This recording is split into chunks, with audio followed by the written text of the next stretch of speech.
Scanner display ಮಾಡ್ತಿದ್ದೀವಿ. ಇವತ್ತು ಮಹಾಭಾರತದ ಪ್ರಶ್ನೆ ಕೇಳಲಾಗಿದ್ದು ಗ್ಯಾರಂಟಿ ಮ್ಯಾನೇಜ್ ಮಾಡುವ ಸಲುವಾಗೇನೆ BPL ಕಾರ್ಡ್ ಪರಿಷ್ಕರಣೆ ಮಾಡ್ತಿದ್ಯಾ ಸರ್ಕಾರ ಅಂತ ಹೇಳಿ ನೀವು ಆ ಸ್ಕ್ರೀನ್ ಮೇಲೆ ಕಾಣ್ತಾ ಇರುವ QR ಕೋಡ್ ಅನ್ನ ಸ್ಕ್ಯಾನ್ ಮಾಡಿ ನಿಮ್ಮ ಅಭಿಪ್ರಾಯವನ್ನ ತಿಳಿಸಬಹುದು. ಈಗ ಆಲ್ರೆಡಿ 15,000 ಜನ ವೋಟ್ ಹಾಕಿದ್ದೀರಿ. ನಿಮ್ಮ ಅಭಿಪ್ರಾಯವನ್ನ ಕಾರ್ಯಕ್ರಮದ ಕೊನೆ ಭಾಗದಲ್ಲಿ ತಿಳಿಸಲಾಗುತ್ತೆ. ಕೇವಲ ಶಿವಮೊಗ್ಗ ಮಾತ್ರ ಅಲ್ಲ, ಕಲಬುರಗಿ ಮಂದಿಯನ್ನು ಕೂಡ ಮಾತನಾಡಿಸೋ ಪ್ರಯತ್ನ ಮಾಡಿದ್ವಿ. ಏನಿದು ಈ ಪರಿಷ್ಕರಣೆ, ಇದ್ರ ಬಗ್ಗೆ ನಿಮ್ಮ ಅಭಿಪ್ರಾಯ ಏನು ಅಂತ ಹೇಳಿ ಅದನ್ನ ಕೇಳಿಸ್ಕೊಂಡು ನಾನು ಬಸವರಾಜ್ ಸರ್ ಅವ್ರ ಅಭಿಪ್ರಾಯ ಪಡ್ಕೊಳ್ತೀನಿ. ಕಲಬುರಗಿ ಜನಕ್ಕೆ ಏನ್ ಅನಿಸ್ತಿದೆ ಇದು ಅಂತ ಹೇಳಿ.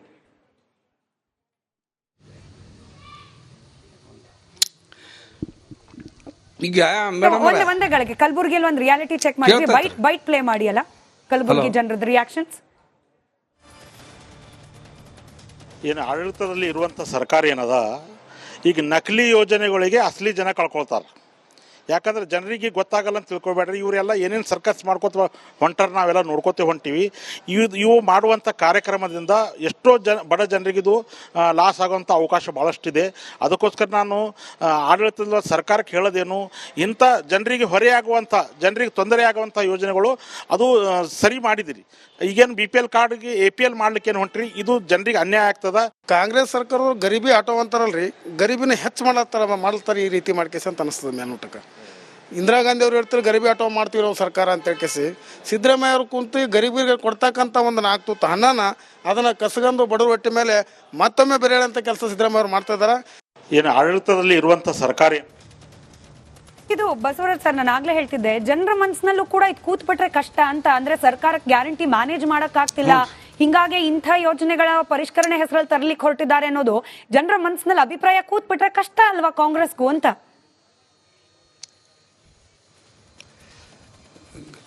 ಅವ್ರು ಹೇಳ್ತಕ್ಕಂಥ ವಿಚಾರ ಏನೈತಲ್ರಿ, ನಾವು ಇನ್ನೂ ಕೂಡ ಎಲ್ಲಿ ರದ್ದುಪಡಿಸಕ ಸರ್ಕಾರ ನಿರ್ಣಯ ತೆಗೆದುಕೊಂಡಿಲ್ಲ. ಮುಖ್ಯಮಂತ್ರಿಗೆ ಆಲೇ ದೃಢಪಡಿಸ್ಯಾರ ಅಂದಾಗ ಸುಮ್ಮನೆ ಇದು ವಿನಾಕಾರಣ ಚರ್ಚೆಗೆ ಮಾಡ್ತಕ್ಕಂಥದ್ದು ಅವಶ್ಯಕತೆ ಇಲ್ಲ ಅಂತಕ್ಕಂಥದ್ದು ನನ್ನ ಭಾವನೆ, ನನ್ನ ಅಭಿಪ್ರಾಯ. ಜೊತೆಗೆ ಇದೇ ವಿರೋಧ ಪಕ್ಷದವರು ನಮ್ಮ ಕಾಂಗ್ರೆಸ್ ಸರ್ಕಾರ ಆಡಳಿತಕ್ಕೆ ಬಂತು, 136 ಜನ ನಾವು ಗೆದ್ದು ಬಂದ್ವಿ. ಗೆದ್ದು ಬಂದ ನಂತರ ಇವರು ಕಾಂಗ್ರೆಸ್ನವರು ಮಾತಿಗೆ ಸುಳ್ಳು ಬೀಳ್ತಾರ, ಇವ್ರ ಕಡೆಯಿಂದ ಕೊಡ್ಲಿಕ್ಕೆ ಆಗೋದಲ್ಲ ಅಂತಕ್ಕಂಥ ಭಾಳಷ್ಟು ಕಡೆಗೆ ಟೀಕೆ ಟಿಪ್ಪಣಿ ಮಾಡಿದ್ದು ಕೂಡ ತಾವು ನೋಡಿರಿ. TV ಒಳಗೆ ಸಾಕಷ್ಟು ಸಂದರ್ಶನ ಬಂದವು ವಿರೋಧ ಪಕ್ಷದವರು. ಆದರೆ ನಮ್ಮ ಸರ್ಕಾರ 5 ಯೋಜನೆಗಳನ್ನು ಪ್ರಾಮಾಣಿಕವಾಗಿ ಬಡ ಜನರಿಗೆ ಮುಟ್ಟಿಸ್ಬೇಕಂತಕ್ಕಂಥದ್ದನ್ನು ದೃಢ ಸಂಕಲ್ಪ ಮಾಡಿ ಎಲ್ಲರಿಗೂ ಕೂಡ ಮುಟ್ಟಿಸ್ತಕ್ಕಂಥ ಕೆಲಸವನ್ನು ನಮ್ಮ ಸರ್ಕಾರ ಮಾಡೈತಿ. ಈಗ ಇಲ್ಲಿ ಏನಾಗೈತಿ ಅಂದ್ರೆ ಈ BPL APL ಕಾರ್ಡ್ ಏನೈತಲ್ರಿ, BPL ಕಾರ್ಡ್ನಾಗ ಇವತ್ತು ಅವ್ರ ಮನ್ಯಾಗ ನೌಕರಿ ಇಲ್ಲ, ತದನಂತರ ನೌಕರಿ ಸಿಕ್ಕೈತೆ ಅವ್ಗೆ, ಸರ್ಕಾರಿ ನೌಕರಿ. ಆ ನಂತರ ಅವರು ಸಾಮಾನ್ಯವಾಗಿ ಅವ ಇನ್ಕಮ್ ಟ್ಯಾಕ್ಸ್ ಪೇ ಆಗಿ ಹಾಕನ. ಅವಾಗ ಅಂಥವುಗಳನ್ನು ಆಹಾರ ಇಲಾಖೆಯವರು ಪರಿಶೀಲನೆ ಮಾಡಿ ಅಂಥ ಹೆಸರುಗಳನ್ನು ಈಗಾಗಲೇ ತೆಗಿಯಾಕತ್ಯಾರ. ಹೆಸರು ಮಾತ್ರ, ಕಾರ್ಡ್ ರದ್ದುಪಡಿಸಿಲ್ಲ. ಇಂಥವು ಸಾಕಷ್ಟು ನಮ್ಮ ಕ್ಷೇತ್ರದಲ್ಲಿ ನಡೆದವು. ಅದಕ್ಕೋಸ್ಕರ ನಾವು ಬಡವರಿಗೆ ಅನ್ಯಾಯ ಮಾಡೋದಲ್ಲ ನಮ್ಮ ಸರ್ಕಾರ. ನಾವು ಕೂಡ ಅಂಥವು ಏನಾದರೂ ತಪ್ಪಿದ್ರೆ ಅದನ್ನು ಸರಿಪಡಿಸ್ತಕ್ಕಂಥದ್ದು ಮಾಡಲಿಕ್ಕೆ ಸರ್ಕಾರಕ್ಕೆ ನಾವು ಒತ್ತಾಯ ತರ್ತೇವೆ ಬಡವರ ಪರವಾಗಿ. ರೈಟ್. ಕೇಂದ್ರ ಸಚಿವ ಪ್ರಹ್ಲಾದ್ ಜೋಶಿ ಅವರು ಕೂಡ ಇದ್ರ ಬಗ್ಗೆ ಮಾತನಾಡಿದ್ರು. ಅವ್ರದ್ದು ಅದೇ ಆರೋಪ, ಅಂದ್ರೆ ಗ್ಯಾರಂಟಿ ಮ್ಯಾನೇಜ್ಮೆಂಟು ಇತ್ಯಾದಿ. ಪ್ರಹ್ಲಾದ್ ಜೋಶಿ ಅವರ ಹೇಳಿಕೆ ಕೇಳಿಸ್ಕೊಳ್ಳಿ, ಅದಾದ್ಮೇಲೆ ಯದುಕುಮಾರ್ ಸರ್ ಅವ್ರ ಹತ್ರ ರಿಯಾಕ್ಷನ್ ಅಂತ ಹೇಳ್ಕೊಳ್ತೀನಿ. ಭಾರತ ಸರ್ಕಾರ ದೊಡ್ಡ ಪ್ರಮಾಣದಲ್ಲಿ ಸಬ್ಸಿಡಿಯನ್ನು ಕೊಡ್ತಾ ಇದೆ. ರಾಜ್ಯ ಸರ್ಕಾರ ಅಚಾನಕ್ಕಾಗಿ ಈ ರೀತಿ ಕಾರ್ಡ್ಗಳನ್ನು ಯಾಕೆ ಕಡಿತ ಮಾಡ್ತಾ ಇದೆ ಅನ್ನೋದು ನನಗೆ ಗೊತ್ತಿಲ್ಲ. ನಾನೀಗ ಮುನಿಯಪ್ಪನವ್ರಿಗೆ ಮಾತಾಡ್ತೀನಿ, ಏನೋ ಅದು, ಮತ್ತು ಅವ್ರ ಸೆಕ್ರೆಟರಿಗೂ ಮಾತಾಡ್ತೀನಿ. ಭಾರತ ಸರ್ಕಾರ ಅಂತೂ ನಾವೇನೋ ಒಂದು ಪಾಲಿಸಿ ಮಾಡಿ 2013ರ ಒಂದು ಆ್ಯಕ್ಟ್ ಮೇಲೆ ಅದಕ್ಕೆ ರೂಲ್ಸ್ ಮಾಡಿ ಇಂಪ್ಲಿಮೆಂಟ್ ಮಾಡಿದ್ದೀವಿ. ಆ್ಯಕ್ಟ್ ಪ್ರಕಾರವಾಗಿ ನಾವೇನೀಗ 5 kg ಫ್ರೀ, ಸಂಪೂರ್ಣವಾಗಿ ಉಚಿತವಾಗಿ ಏನು ನಾವು ಅಕ್ಕಿ ಬದಲಿಗೆ ಇನ್ನಾದಾದರೂ 1-2 kg ಧಾನ್ಯ ಅವರು ತೆಗೆದುಕೊಂಡ್ರೆ ಧಾನ್ಯವನ್ನು ಅದನ್ನು ಕೊಡುವಂಥದ್ದು ಭಾರತ ಸರ್ಕಾರ ಮಾಡ್ತಾ ಇದೆ. ರೈಟ್. ಅಂದ್ರೆ ಆಹಾರ ಸಚಿವರ ಹತ್ರ ಮಾತಾಡ್ತೀನಿ, ಯಾಕೆ ಗೊಂದಲ ಆಗಿದೆ ಅನ್ನೋದನ್ನ ತಿಳ್ಕೊಳ್ಳೋಣ. ಕೇಂದ್ರ ಸರ್ಕಾರ ಕೂಡ ಸಹಕಾರ ಕೊಡ್ತಾ ಇದೆ, ಗ್ಯಾರಂಟಿಗಳ ವಿರೋಧ ಏನಲ್ಲ, ಅವ್ರ ಮಾತಲ್ಲೂ ಅದೇ ಕುಮಾರ್ ಸರ್. ಬಟ್ ಎಲ್ಲೊಂದ್ ಕಡೆ ಬಿಜೆಪಿ ವಿಚಾರದಲ್ಲಿ ಇವಾಗ ಮುಖ್ಯಮಂತ್ರಿಗಳು ಹೇಳ್ತಿದ್ದಾರೆ, ನಾವಿನ್ನ ಚಿಂತನೆಯಲ್ಲಿದ್ದೇವೆ BPL ಇಂದ APL ಮಾಡುವ ಸಲುವಾಗಿ. ಹಾಗೆ ಇವಾಗ ನಮ್ಮ MLA ಸರು ಹೇಳ್ತಿದ್ದಾರೆ, ನೋಡಿ ಹಂಗೊಂದಷ್ಟು ಕನ್ಫ್ಯೂಷನ್ ಇದ್ರೂ ಕೂಡ ಅದನ್ನ ಸರಿಪಡಿಸೋ ಪ್ರಯತ್ನ ಮಾಡ್ಲಾಗುತ್ತೆ.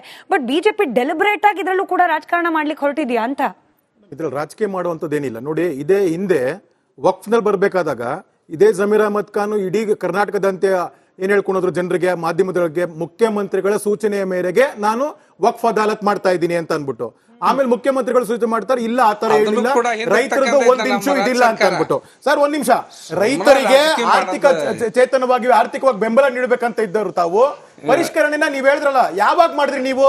ಜನರಿಗೆ ಅದಕ್ಕೆ ಮಾಹಿತಿ ಇದೆಯಾ? ಅದಕ್ಕೆ ಜನರಿಗೆ ಮಾಹಿತಿ ಇದೆಯಾ ರೀ? ನಿಮ್ಗೆ ಜನರಿಗೆ ಮಾಹಿತಿ ಇಲ್ದಿರಾ ನೀವ್ ಹೇಗ್ ಮಾಡ್ತೀರಾ? ಮತ್ತೆ ನೀವು ಬಂದ್ಬಿಟ್ಟು ಯಾವ ಮಾನದಂಡದ ಮೇಲೆ ಮಾಡ್ತೀರಾ? ಪರಿಷ್ಕರಣೆ ಯಾವಾಗ ಆಯ್ತು? ಅದಕ್ಕೇನಾದ್ರೂ ಇದೆಯಾ? ಅಡ್ವರ್ಟೈಸ್ಮೆಂಟ್ ಇದೆಯಾ? ಆಮೇಲೆ ಇದನ್ನ ನೋಡಿ, ಯಾವಾಗ ರೈತರು ಮಠಮಾನ್ಯಗಳು ಅವರವರ ದೇವಸ್ಥಾನಗಳ ಪಾಣಿಗಳು ನೋಡ್ಕೊಂಡ್ರು ಅವಾಗ ವಕ್ಫ್ ಅಂತ ಬಂತು. ಇವಾಗ ಇದೇ ತರ ಇದನ್ನು ಕೂಡ ಯಾವಾಗ ಕ್ಯಾನ್ಸಲ್ ಆಯ್ತು, ಇವತ್ತು ನಂದು BPL ಕಾರ್ಡ್ ಇರುತ್ತೆ, ಬೆಳಗ್ಗೆ ಯಾವ ಪರಿಷ್ಕರಣೆ ಮಾಡ್ತೀರಿ ನೀವು? ಬಸವರಾಜ ಬೊಮ್ಮಾಯಿ ಅವರು ಮುಖ್ಯಮಂತ್ರಿ ಇದ್ದಾಗ ಯಾವ ಪರಿಷ್ಕರಣೆ ಮಾಡ್ತೀರಿ? ಅದನ್ನ ಆಡ್ ಮಾಡಿ ಕೇಳ್ತೀನಿ. ಅದು ಸರ್ ಅಲ್ಲ, ಅಂದ್ರೆ ಇಲ್ಲ ಯದು ಸರ್ ಇದನ್ನು ಸೇರಿಸ್ಕೊಂಡು ಉತ್ತರ ಕೊಡಿ. ವಕ್ಫ್ ವಿಚಾರದಲ್ಲಿ ಜನರ ವಿಚಾರ ಆಗ್ಬೋದು, ಜನರ ಮಾತಾಗ್ಬೋದು, ನಿಮ್ ಸರ್ಕಾರದ ಕಿವಿ ಕೇಳಿಸ್ತಾ ಇಲ್ವಾ? ರೈತರ ಕಿವಿ ಕೇಳಿಸ್ತಾ ಇಲ್ವಾ? ಯಾವ್ದು ಆಗೇ ಇಲ್ಲ ಅಂತೀರಲ್ಲ, ಹಾಗಾದ್ರೆ 11 ಲಕ್ಷದ ಕಾರ್ಡು ನಿಮ್ಮದು ಸರ್ಕಾರ ಆಯ್ತು, ಅದನ್ನೇ ಕೇಳ್ತಿದ್ದೀನಿ ಬಸವರಾಜ್ ಸರ್.